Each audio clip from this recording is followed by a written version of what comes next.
क्या news click मामले में अब सीजीआई डीवाई चंद्रचूड़ की एंट्री होने वाली है? क्या पत्रकारों की आवाज दबाना अब सरकार को भारी पड़ने वाला है?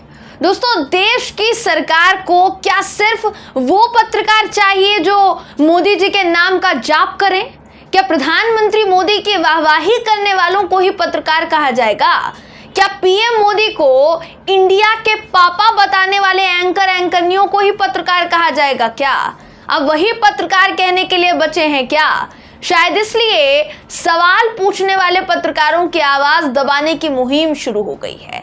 लेकिन देश का कानून अभिव्यक्ति की आजादी का अधिकार देता है, स्वतंत्रता देता है, इसलिए अब न्यूज क्लिक के पत्रकारों के घरों पर छापेमारी का मामला, उनके खिलाफ केस दर्ज करने का मामला देश की सबसे बड़ी अदालत यानी सुप्रीम कोर्ट जा पहुंचा है। जी हां दोस्तों, सुप्रीम कोर्ट का दरवाजा खटखटाया गया है, लेकिन किसने खटखटाया है? आखिर कितने संगठनों ने खटखटाया है? आपको इस खबर में बताऊंगी। नमस्कार, मेरा नाम है जयंती झा और आप देख रहे हैं देश नीति।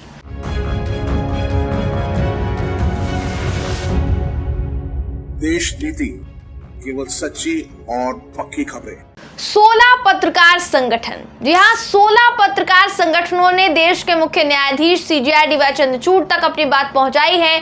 इन तमाम संगठनों ने सीजीआई डीवाई चंद्रचूड़ को चिट्ठी लिखकर कहा है कि सीजीआई मामले में दखल दें, पत्रकारों को प्रताड़ित करने वाली कार्यवाही पर रोक लगाई जाए। न्यूज क्लिक के पत्रकारों का लैपटॉप और फोन दोस्तों अभी भी जब्त किया गया है, अभी भी जब्त किया हुआ है, उनका फोन नहीं मिल पाया है। सालों साल केस में फंसाने की कोशिश हो रही है, जिसको लेकर तकरीबन 16 से 17 पत्रकार संगठनों ने सीजीआई डीवाई चंद्रचूड़ तक अपनी बात पहुंचाई है। इस चिट्ठी में आगे और क्या लिखा गया है, जरा ये सुन लीजिए।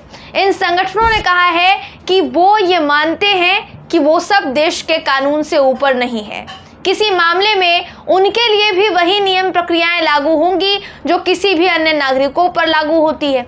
लेकिन उनकी अपील है कि सर्वोच्च न्यायालय इस पूरे मामले में दखल देकर उन्हें जिस तरीके से बेवजह परेशान किया जा रहा है, प्रताड़ित किया जा रहा है, उससे रिलेटेड कोई उपाय निकाले। प्रेस क्लब ऑफ इंडिया समेत बाकी के संगठनों ने इस चिट्ठी में आगे लिखा दोस्तों कि न्यूज क्लिक मामले में भी जिन पत्रकारों से पूछताछ हुई है, उनमें से कई पर यूएपीए की गंभीर धाराओं में केस दर्ज किए गए हैं। अगर इन धाराओं में केस चलता है तो निश्चित तौर पर अगर दोष नहीं भी होगा तो भी इन पत्रकारों को जमानत नहीं मिलेगी और फिर कुछ महीने या कुछ सालों तक बिना किसी वजह के इनको जेल में बिताना पड़ेगा, जेल में रहना पड़ेगा। बाद में बेगुनाह करार होने के बाद उन्हें और उनके परिवार को बिना वजह अलग अलग परेशानियों का सामना करना पड़ सकता है, वो अलग है। तो जाहिर है कि यहाँ पर पत्रकारों को परेशान करने की कवायद शुरू हो गई। इसलिए पत्रकारों ने अपील की है कि सुप्रीम कोर्ट इस पूरे मामले में दखल दे, खासकर सीजीआई, और पत्रकारों को बेवजह जो परेशान किया जा रहा है उससे बचाया जाए। न्यूज क्लिक के मामले से दोस्तों आप अनजान नहीं होंगे, मैं उम्मीद करती हूँ। अभिषेक शर्मा हो, उर्मिलेश साहब हो, भाषा सिंह हो और भी कई बड़े बड़े नामचीन पत्रकार हो, उनको दिल्ली पुलिस की स्पेशल सेल टीम इनके घर से उठाकर लेकर गई थी और उससे पहले इनके घरों की तलाशी हुई, जांच हुई, छापेमारी हुई। इन पत्रकारों पर सरकार के खिलाफ दुष्प्रचार करने के लिए चीन से पैसा लेने का आरोप है। आरोप यह लगाया गया कि न्यूज क्लिक को पैसा मिला और वही पैसा इन पत्रकारों को बांटा गया। मगर इन पत्रकारों का कहना है कि घंटों पूछताछ के बाद भी पुलिस को हमारे खिलाफ कुछ मिला नहीं, हमसे ढेरों सवाल किए गए लेकिन कुछ नहीं मिला। शायद ही ऐसा कभी हुआ हो दोस्तों कि किसी संस्थान से जुड़े पत्रकारों से पूछताछ करने के लिए उन्हें दिल्ली पुलिस उठाकर ले जाए। सबसे ज्यादा गंभीर बात यह है कि पत्रकारों पर यूएपीए जैसे चार्जेस लगाए गए हैं। आतंकी संबंधों यानी टेरर लिंक जैसे आरोपों की जांच की जा रही है। इसलिए ये पूरा मामला अब सुप्रीम कोर्ट तक पहुंच गया है और पहुंचना भी चाहिए। देखिए, अगर आप किसी पर आरोप लगा रहे हैं तो उस आरोप की पूरी सच्चाई बाहर आनी चाहिए। फर्ज कीजिए दोस्तों, जिस तरीके के आरोप लगाए गए हैं, अभी ढेरों सवाल, जैसे अभिषेक शर्मा ने भी अपने नए वीडियो में कहा कि उनसे ढेरों सवाल किए गए कि आप उनसे क्यों बात करते हैं, आप उनसे क्यों बात करते हैं, आपने किसान आंदोलन में रिपोर्टिंग किया था क्या, आपने शाहीन बाग में रिपोर्टिंग किया था क्या, आपने दिल्ली दंगों के समय में रिपोर्टिंग किया था क्या। इस तरीके के सवाल पत्रकारों से पूछे गए हैं, तो पत्रकारों ने उसका जवाब उसी अंदाज में दिया। अब जाहिर है जब उनसे सवाल जवाब किए गए तो पुलिस को कुछ भी ऐसा नहीं लगा जिससे कि उन पर शक किया जा सके। पर फिर सवाल ये उठता है कि अभी तक, जैसा खबरें कहती हैं, अभी तक उन पत्रकारों का फोन, उन पत्रकारों का लैपटॉप, ये सब कुछ जब्त क्यों किया गया है? ये अभी तक उनको वापस क्यों नहीं मुहैया कराया गया है?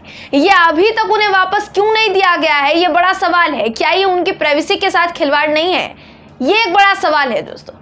इसीलिए क्योंकि कानून का उल्लंघन हो रहा है और बहुत बुरी तरीके से कानून का उल्लंघन हो रहा है, संविधान के परखच्चे उड़ाने की कवायद शुरू की जा रही है, इसलिए ये मामला सुप्रीम कोर्ट तक जाना जरूरी हो गया था।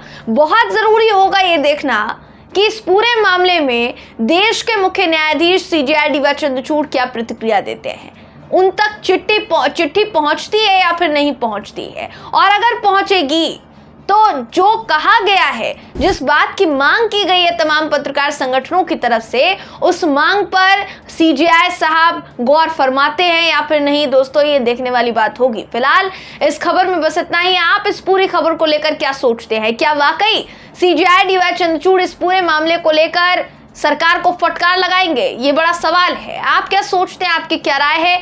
कमेंट करके जरूर बताइएगा। वीडियो अगर आपको पसंद आया हो तो वीडियो को लाइक कीजिए, शेयर कीजिए, चैनल को सब्सक्राइब करना बिल्कुल भी ना भूलें। फिर मुलाकात होगी आपसे अगली वीडियो में, तब तक के लिए नमस्कार।